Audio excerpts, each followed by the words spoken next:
It's February the 27th, which means this is Van Life update number 58. The question is financing a van. I'm not going to be able to pay cash, which means I'm going to have to do some financing. And I suppose the smart thing to do would be to go to the bank first. Try to get the financing worked out. So all that then I'll have to do is go shopping around for a van. I'll know kind of the price range I'm looking for, and once I find the van that I can pull the trigger, I kind of figure that's probably going to be my first step, is going to be the bank. I've been looking at vans on Facebook Marketplace, which is a good spot. Seems like there's lots of Ford Transits available in the Austin area on Facebook. The one I was looking at this morning was a Ford Transit high roof, which is what I want, $250. By the way, do you know the difference between the Ford Transit 150, 250, and 350? I've learned that those numbers have nothing to do with the size of the van. It has to do with weight load. The 150 doesn't carry as much weight as the 350. The 350 is rated for a higher payload. The 250, so for a van conversion, you want probably either a 250 or a 350. And with the 350 extended Ford Transit, you can get dualies, of course. You can get two wheels, rear wheels in the back. But instead of a set of four wheels to deal with, you're now dealing with six. So I don't know how economic that would be.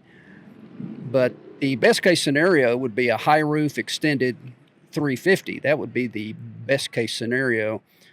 I think 250 would be okay, though. So the one I was looking at this morning was a 250 high roof, but it was not the extended, which is not bad. I also looked at some Ford Transit Connects, which are much smaller, more compact. The Ford Transit Connect might be a good transition vehicle because it's smaller, it'll be cheaper. Something I could move into temporarily for a year, maybe two, and then transition into a larger RV later on. So I'm looking at Ford Transit Connects as well. I saw some on Facebook this morning that were in the $5,000 to $8,000 range. And so that might be something to check in as well. But I think, let me know in comments what you think. I guess the plan would probably be get the financing figured out first, especially if I'm not going through some sort of a Ford dealership. Although that would be a possibility to find one that's used at a Ford dealership and go through Ford financing. But the other way would be to go to the bank and get the financing figured out at the bank first. And then once I shop around and find the van that I want, I'll be able to pull the trigger. I think that's going to be the smartest thing to do. What do you think? Let me know in comments.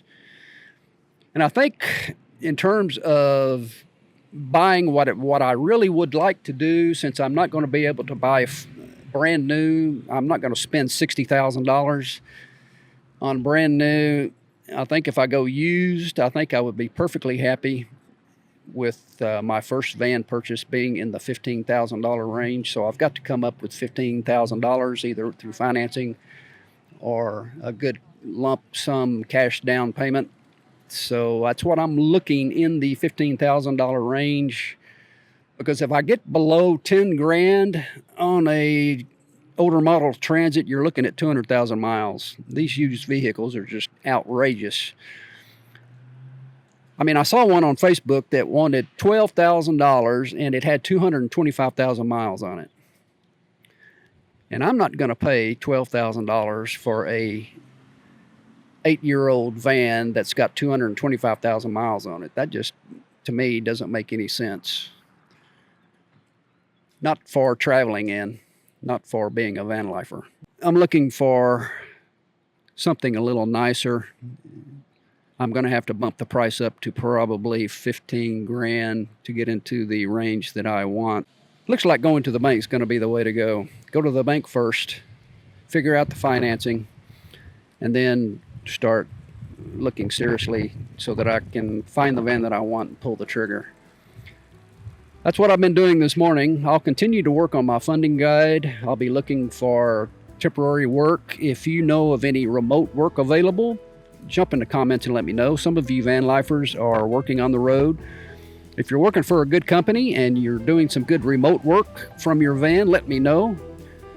Give me some resources, give me some ideas, because I would like 20 to 30 hours of remote work that I can use to help with my expenses. That would be tremendous. I'm going on LinkedIn, using my contacts and my network on LinkedIn to find some remote work. So I've begun to apply at various places already, and that's going to be also at the top of my list.